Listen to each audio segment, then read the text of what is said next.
Good evening, everybody. It's a divine pleasure. Microphone? Is that better? Okay.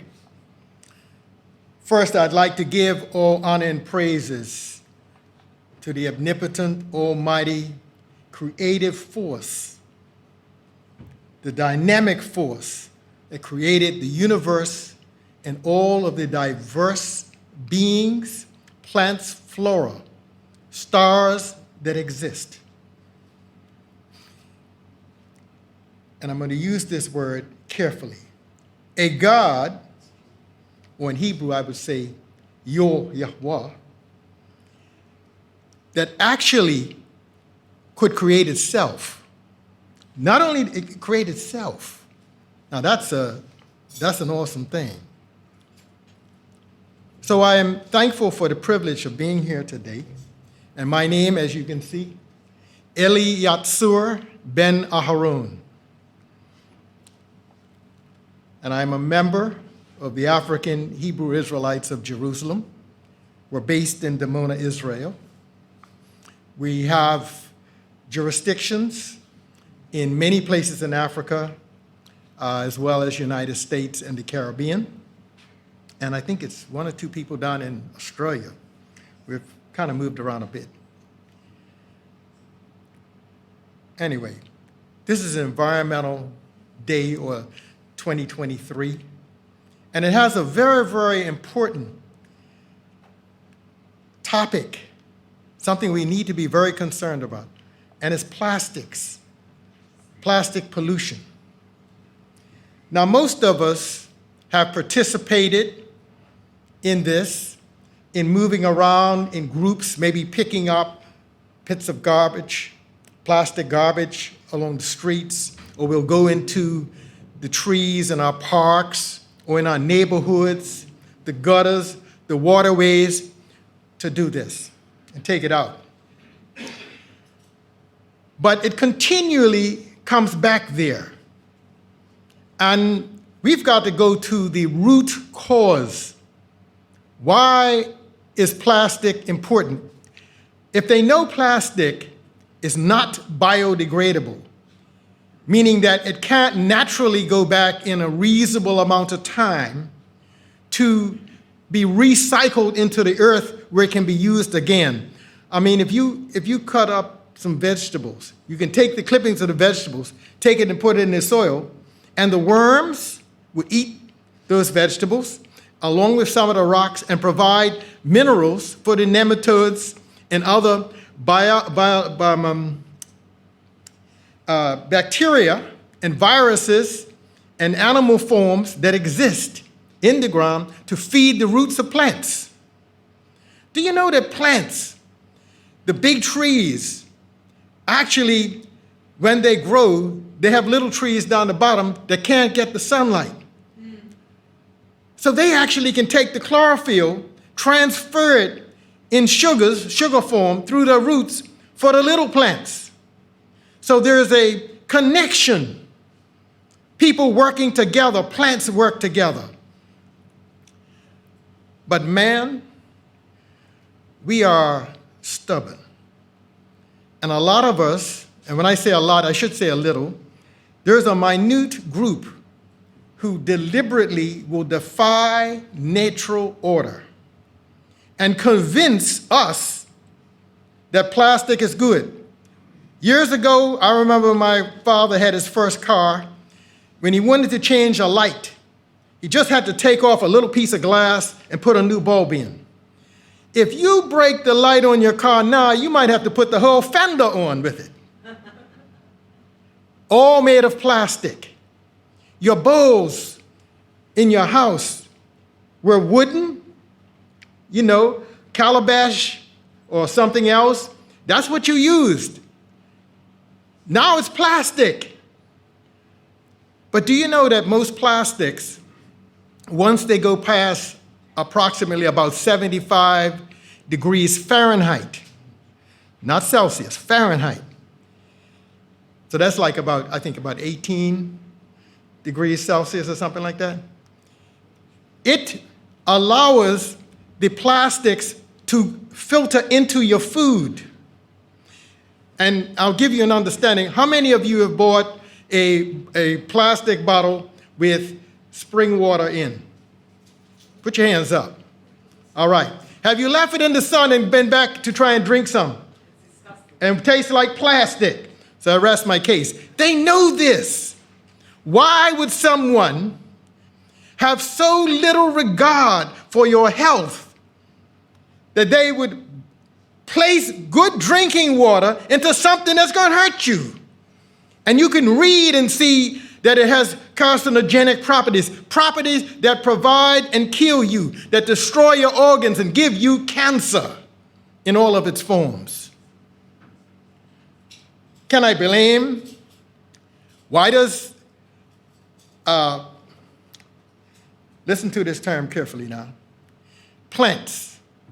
You buy plant food when you go into the shop, carrots, broccoli, all of those things. Apples. They put plastic on your apples to make them shine. They got genes and stuff they put on your tomatoes to make them look good. If you ever grow some of those things. In fact, you know, I like coconuts, fresh coconuts. Do you know how I tell when a coconut's good? If I don't see where it's rubbed against another coconut, I'm not sure it's maturity. Because if you go anywhere where coconuts grow, the wind rubs them against each other, and you can tell whether or not it's going to be sweet water or something in it. You can make those choices. The way they give them to you now, you can't make the choices. And they wrap everything in plastic. The waterways are blocked. Plastics have gone up into the air and destroyed the ozone layers. So now they want to sell you stuff to put on your skin to protect you against UV radiation. Now you had a car, you know, the mayor in London now is deciding that you got to get a new car because of the pollution. Why is it that we haven't thought about who is it that decided that we needed to have so many cars and it had to be polluting when they knew that they had hydrogen winkle engines in the 60s that used water? That's what came out of this thing, water. That's what came out of the exhaust. Not carbon monoxide and methane and other distillates from petroleum. How much more are we going to allow because first of all, who does it benefit to have all of this plastic? What kind of mind decided that plastic is good for you when all of the studies that they have show that it's not? I'm going to read one little thing for you, all right? I've got a book here. It's called The Resurrection from Judgment to Post-Judgment. But this is quoting an article that came out in September the 30th, 1998, out of Ithaca, New York. A Cornell University analysis of population trends, climate change, and increasing pollution and emerging diseases, as published in the October 1998 Journal of Bioscience, points to one inescapable conclusion: life on Earth is killing us. 2023 now, right? That's a lot of years. Back then, they knew that. More and more of us are living in crowded urban ecosystems. If you check all of the major train stations, they're built high-rise buildings where, you know, you can't put your foot out of your door and be in the grass anymore. So people are little cubicles. People don't have that freedom to get the air, to touch, to ground themselves on the earth, to grow a few vegetables or something. This is important. It said that more and more of us are living in crowded urban ecosystems that are ideal for the resurgence of old diseases and the development of new diseases, said Pimentel, lead author of the bioscience report titled Ecology of Increasing Disease, Population Growth, and Environmental Degradation. It says, each year, air pollutants adversely affect the health of 4 to 5 billion people worldwide. That was in 1998. An expanding world population is burning more fossil fuels, emitting more industrial chemicals, and driving more automobiles. The number of automobiles is increasing 3 times faster than the rate of the population growth. The global use of agricultural pesticides rose from 50 million kilograms a year in 1945 to fair population control policies combined with effective environmental management programs. Without international cooperatives, said, they predicted disease prevalence will continue its rapid rise throughout the world and will diminish the quality of life for all humans. Why am I bringing that point? You know, there is a premeditated mindset to deliver us in an era where we are opposite nature. How many of you remember the COVID lockdown experience? All right, good, good. Did you notice how quiet it was in your neighborhoods? They had pictures showing you down in Wales where the sheep came off the meadows, was walking down the streets because there was none of us on the streets. What's that say? And people said the ones that had irritation of the lungs felt better inside the city. You saw that the earth has its own ability to recycle and clean things. It's a living, dynamic being that has its own way of cleaning things. And as soon as it was over, what happened? Pollution came right back. And now you have the mayor giving us a solution. But didn't COVID teach us a solution? We have to stop having polluting vehicles, period. Don't put them on the streets, and your health is better. You mean to tell me that they can't put your food in paper bags that can be recycled back to the earth? Must it always be plastic? And they said they was going to be all paper bags, and they reverted back to plastic. Because people like DuPont, the ones that came up with nylon. As a child, I grew up in the Caribbean in Bermuda. And it used to be an art form that they used to take hemp and make rope for the big boats, the cruise ships, the tugboats, and things like that. And they used to make this big bumper that goes on the bow, because if a tugboat is pushing out these big boats, it has to go up against it, so it's not steel against steel. So when they decided to make nylon, that took out a whole industry of people. That's happened in every area that they've put plastics. The plastics that they use on cars took out panel beaters that used to be able to take a piece of metal and fix your car. So today, after 50 years of working in construction field using plastics, steel, asbestos, all of those things, I now volunteer in an organic farm where I put my hands in the soil at least 2 or 3 days a week. I work with volunteers. I also have a men's shed that I help out there with, because we've got to get back to a simpler lifestyle. Go back to an original lifestyle.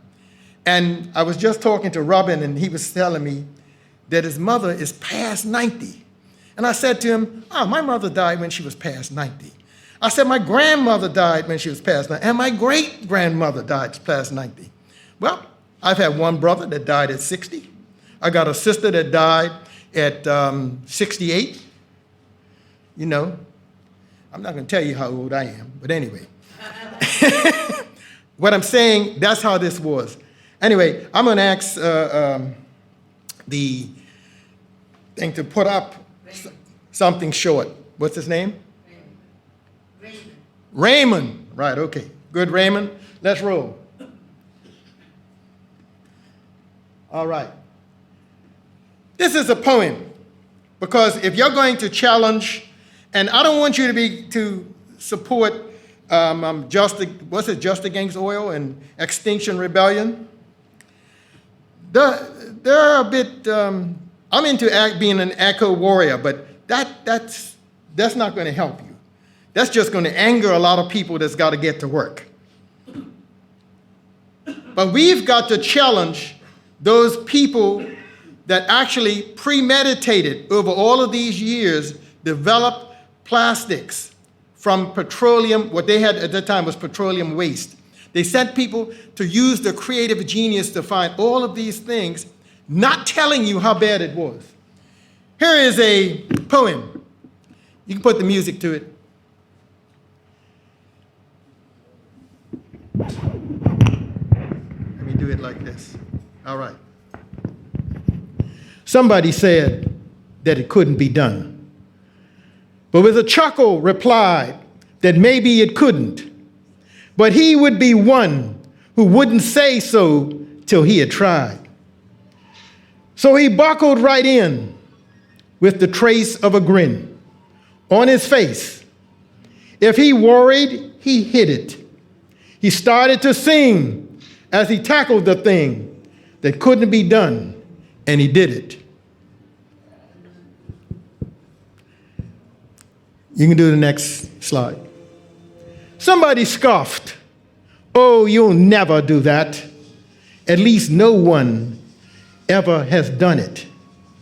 But he took off his coat and he took off his hat, and the first thing we knew, he had begun it. With a lift of his chin and a bit of a grin, without any doubting or quit it, he started to sing as he tackled the thing that couldn't be done, and he did it.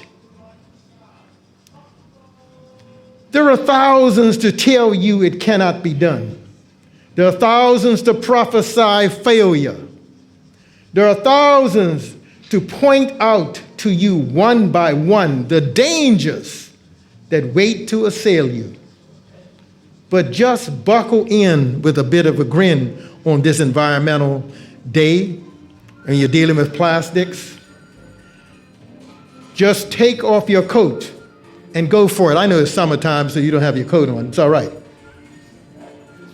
Just start to sing as you tackle the thing that cannot be done, and you'll do it. So we've got to find ways to make this work better. You know, we've got to look at it this way.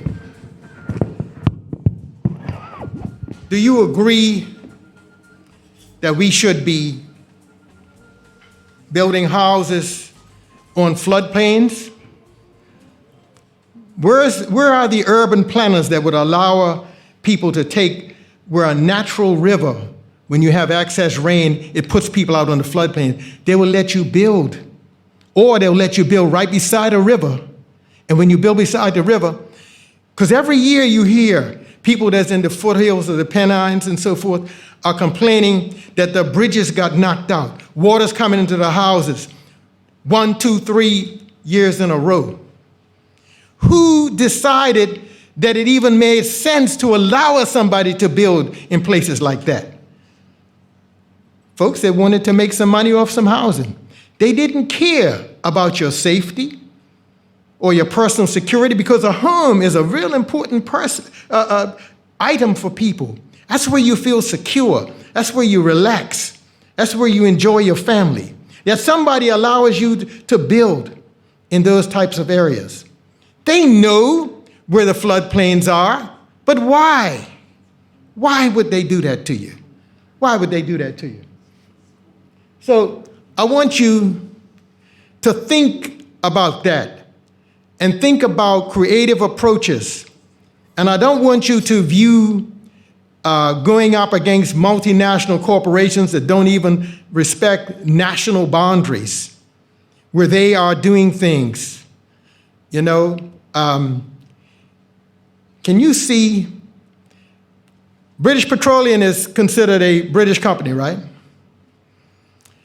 Do you know that the war in Ukraine is partially because the Russians took over the oil assets of British Petroleum in Russia? So they'll go in through Ukraine and put pressure to try and break down Russia so they can get back their oil. Do you remember when British Petroleum and a bunch of other oil consortiums spilt all of that oil in the Caribbean basin off of the southern states of America? They couldn't cap it. Oil was spilling. I don't know if any of you remember the Oxon Valdez off of Spain years ago, oil tankers spilling all that oil. I remember during the wars, well, no, I can't remember during the wars, I wasn't born then. Later, we used to have calico clams in Bermuda. And what happened was they sunk a ship, the Germans sunk a ship in the channel. And the oil went on the bottom. And then debris comes down on top of it, and it killed all of the clams. So all of that particular part is barren. And it's been like that for 70 years now, plus. I want you to be able to see and understand the long problems. Look at the barrier reef. You're seeing all the coral going bad. How many of you seen pictures of turtles with their necks all choked up because of plastic? How many of you know that the fish you eat have been eating plastics and the little molecules of plastic are ingested by you? They'll find this stuff in the fetuses of women and into the children, your newborn children, plastics. It is imperative that we begin to make a pushback. And the pushback isn't just on a community level. We've got to change the mindsets. That's what I like about Peace Federation. They try to bring leaders together. It's those industrialists that we've got to get. The people that love to control, the 5 or 10%, well, it might be less than 10%, maybe 2 or 3%, that want to control the resources of the entire earth. People that prophets Isaiah and Ezekiel talked about. The ones that sat on top of all of the minerals that's in the earth. And they were really important, genius people. They had good positions, but violence was found in them. And what that violence was something very easy. I guess my time's getting close because I see somebody in the corner of my eye coming up here. So I just wanted to say that the violence was they were getting goods from small people and paying a small price. And when they take it to the cities, they make a big price. When they could have made a smaller profit in trafficking the goods and services. Well, this is what's going on the earth. So I suggest you all start growing some vegetables because what you got in the supermarkets is not going to sustain you. I mean, if you don't want to live a long life, that's fine. But if you want to live a long life, then grow your vegetables and your fruits and develop social relationships that give you positivity in your lives and get away from negativity because those things help to improve and give more peace to people. With that, I thank you for the privilege being able to speak before you. Good. Robin, back to you.